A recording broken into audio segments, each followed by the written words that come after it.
Hello and welcome. We're in the beautiful Cannock Chase. We've got a meeting tomorrow. We've got a Facebook group meeting, but I've come early the day before. Some of us are meeting tonight as well. Some of us van lifers as campers as well. What I wanted to do, besides go and take some shots, is show you what tripods I've got and what I use and what I prefer. And I've basically got 3 tripods now. The first one would be my travel tripod. Now this is a newer LT32. I reviewed this not long ago and I've decided I'm going to keep this because it's fantastic.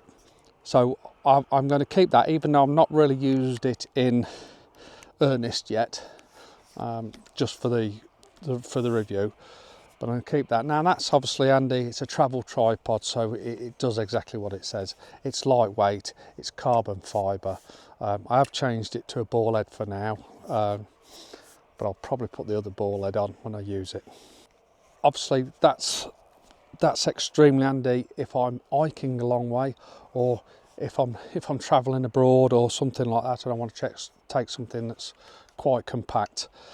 So that's got a load of different benefits. Obviously disadvantage, because it's not an heavy tripod, it's not as stable as the larger ones, and we'll talk about that in a moment. But what I do like about this one is actually, considering it's a small travel tripod, just how tall it can be. Now that's the next thing, is height. Now obviously if you're a big guy, big tall, over 6 foot, then you'd probably want a slightly bigger tripod, but this actually goes up. I'm 5'10", and this is good height for up to a 6 foot guy at least, and it's quite sturdy. And what I would do to make it more sturdy is hang my bag on there in certain conditions. So I'd use this in certain conditions. If I was going to walk far, like I said, and travelling, if I wanted to travel light, I would probably choose this type of tripod. Now I've got 2 travel tripods. You're on the other one, and the other one is the Freewell tripod. Again, is absolutely superb, and it's slightly lighter than this, so I actually use that for the vlogging, but I'd quite happily use that one as much as this one. So they're 2 similar tripods. So that's the travel tripod. That's my go-to for travelling, hiking, things like that. My next tripod is my mid-range tripod, and the tripod that I probably use the most. So this one is the K&F X284C2, and the reason why it's my go-to one, because it's the middle of the range one really, and it's the one I can carry the furthest. So medium hikes, but I've got that stability.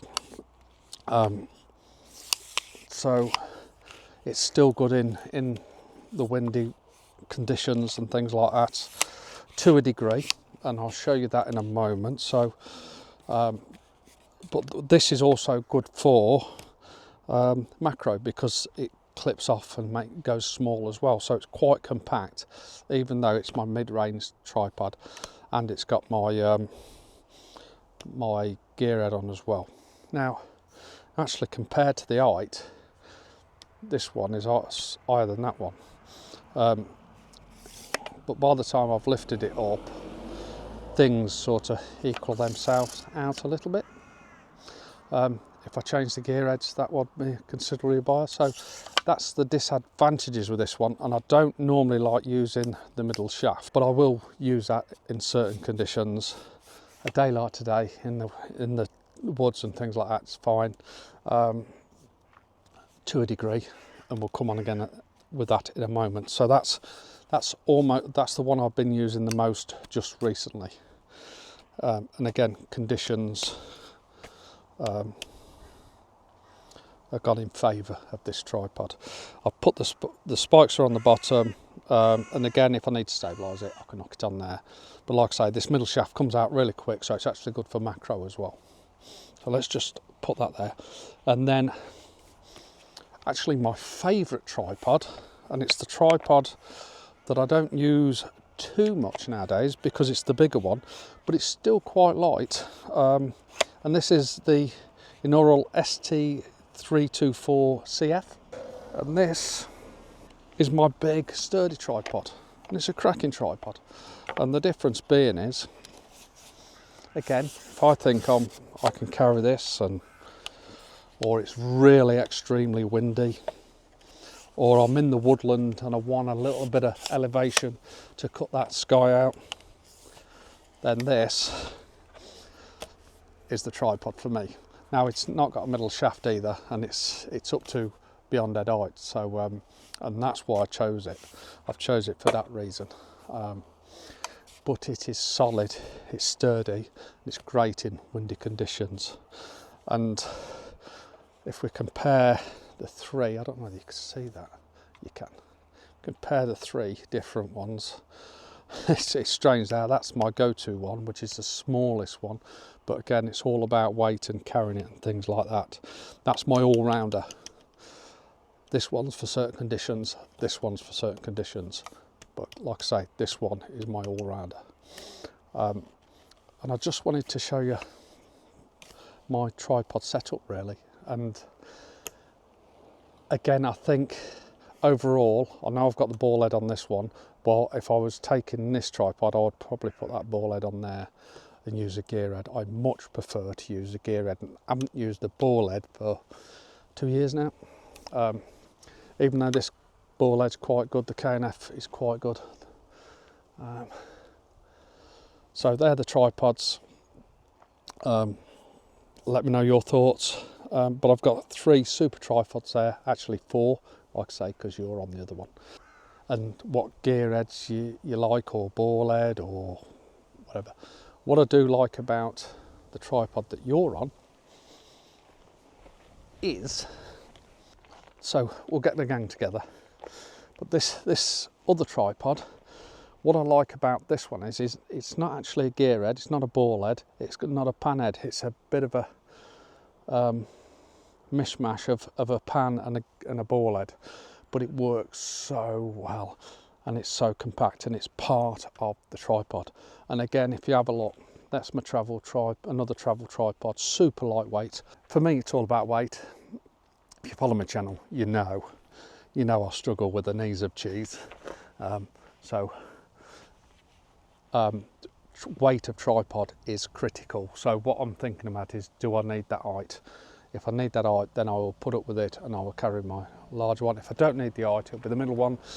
If I'm really struggling with my walking, I'll just take a lightweight one. And if I'm really struggling, I won't take any at all. But that it's probably never happened because I do like to use my tripods. I like to use them to slow me down, and I like to compose my images precisely, and that's why I like the gear head as well. Okay, it's just starting to rain. The actual conditions are superb. Cannock Chase in the summer looks fantastic, super green, and I'm looking forward to actually photographing the silver birch. And the reason why I've stopped here is because some silver birch over here, which I want to try and photograph. So I'm going to try that. I'm not just sure if I want to get wet, but we'll photograph that, and then I'll probably make myself a cup of tea in the camper, and then hopefully some of the lads are on the way, and we'll probably go for a little hike somewhere. So I think what I'm going to do is I'm just going to let that light rain shower pass, and I'm going to go for a quick walk, because I know the guys are not going to be here for a while. I'm quite early, for another hour or so. So I'm going to walk and see if I can get an image. So shall we do that? I think so. Tripod, I might actually take my big tripod today because on this one, because I know I'm not going to walk far at all. I'm just going to try and go through some of this bracken and everything, and see if I can find a couple of images, a little scouting as well. But yeah, I actually think That rain is already stopped. The only thing I might do is swap my jumper for my coat just in case I get a little light shower. And I'm all set up then. So yeah, bit of van life today. Something different for a change as well, isn't it? Come on.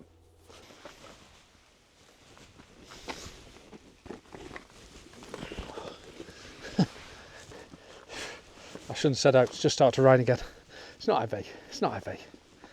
If anything, it's nice. Like I say, I would actually choose this with this type of weather, in these conditions, this little, something I can put up with, that weather. But I don't want to get too wet yet. The other choice I will make is what lenses I'm taking. That's a big choice factor. At one time, I'd take every lens I owned. It's daft. Don't do it. Take what you need. Sometimes not having that choice is the best choice. Definitely.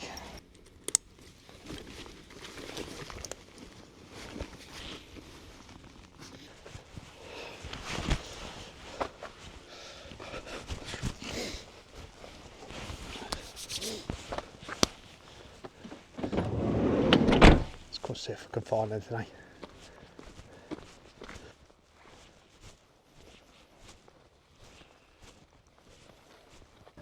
Some of these silver birch are just wonderful. It's not just a silver birch woodland. There's a lot of cannock chase, which is plantation, which can work in certain conditions.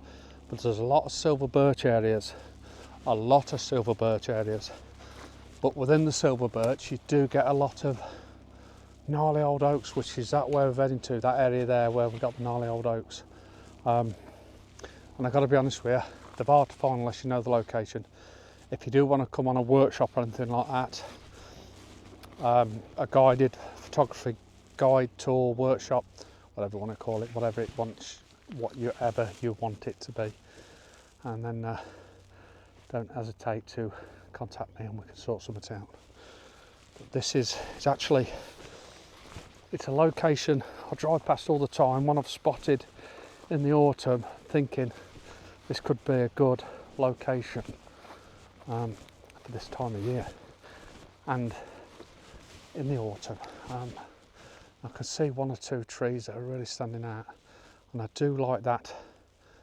That moody sky isn't too bad, but I'm going to try and do the woodland thing and cut it out if I can. Not promising anything, but I'm just going to wander around and see what takes my fancy. That's what I'm going to do. But I do like this silver birch in the summer months works really well, obviously as well as the autumn, but surrounded by green, that white bark really just does pop out. So if we can find something like that, then that would be great. This area might actually be a little bit too open. I'm going to go in this enclosed little bit here and just have a little look, see what I can find. And again, when walking around woodland, I'm always thinking about not just today, but different conditions, different times of the year, things like that. Okay, we've got deer. I'm just setting up for a shot. We've got a deer.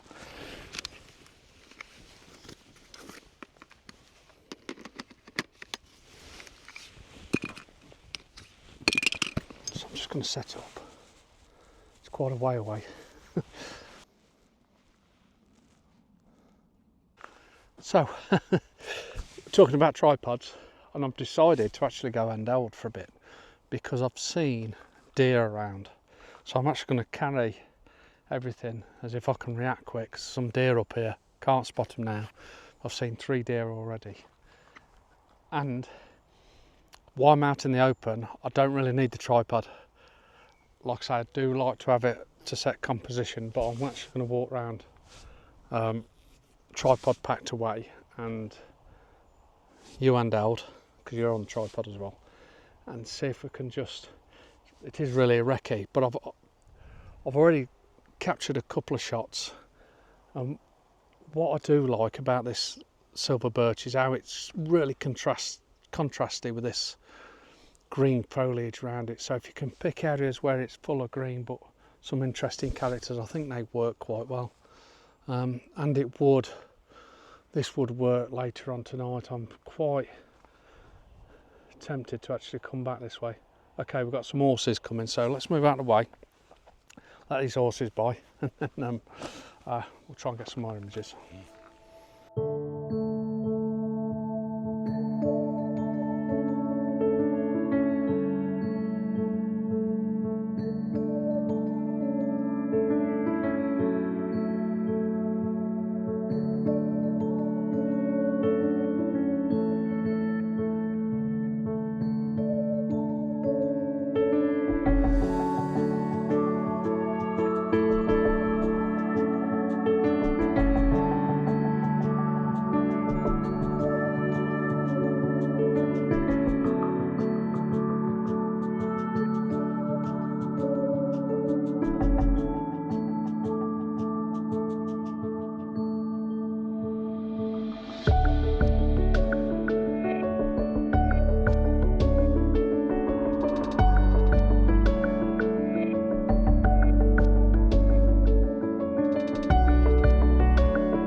So this is actually the next morning, and it's about 6 o'clock in the morning, because we've done a lot of chatting, met up with the guys,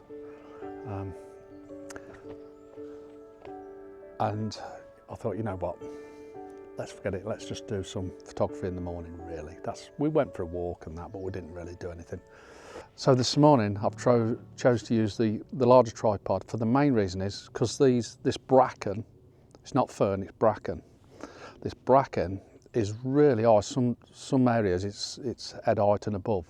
So I thought if I bring the higher tripod, I can get up higher. That's the only reason why I've chose this tripod this morning at this location. And I think I've chose correctly as well.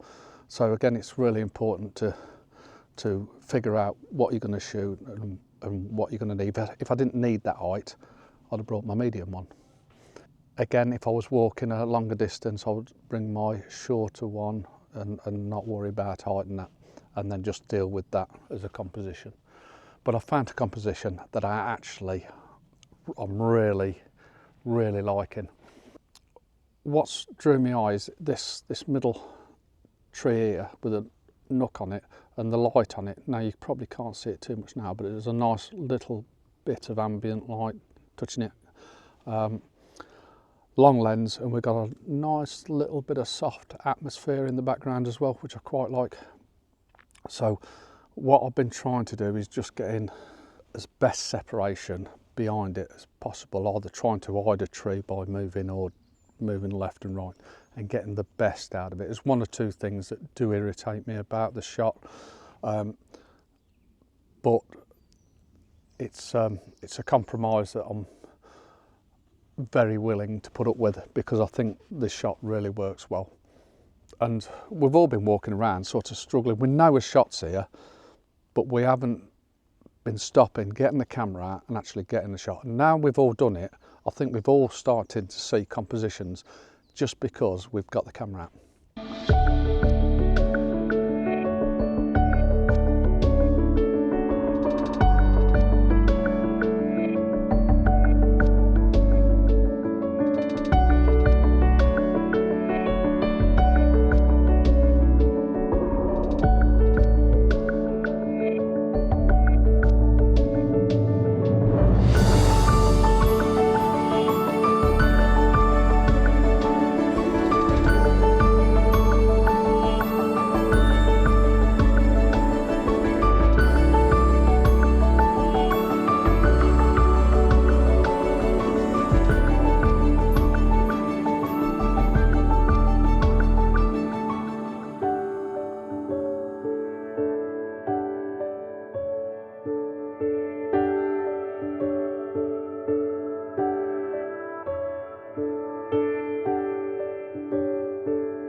So we're heading back now, and I think I'm going to finish this video. But I hope you found this a little bit interesting about the tripods and my setup.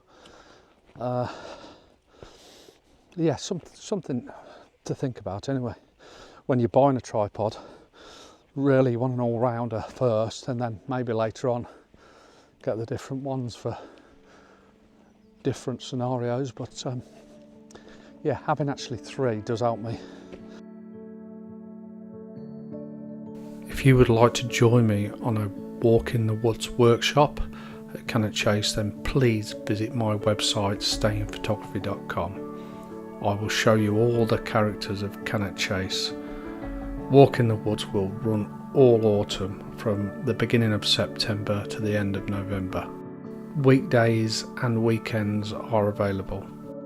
This will offer the best conditions to capture what nature has to offer and what Cannock can give to your photography. So why not come and see what I see and capture these beautiful characters of the woodland. From the silver birch to the gnarly old oaks, the characters, the families, the friends. On the walk we will talk about composition, find all these characters, and I'm sure many more.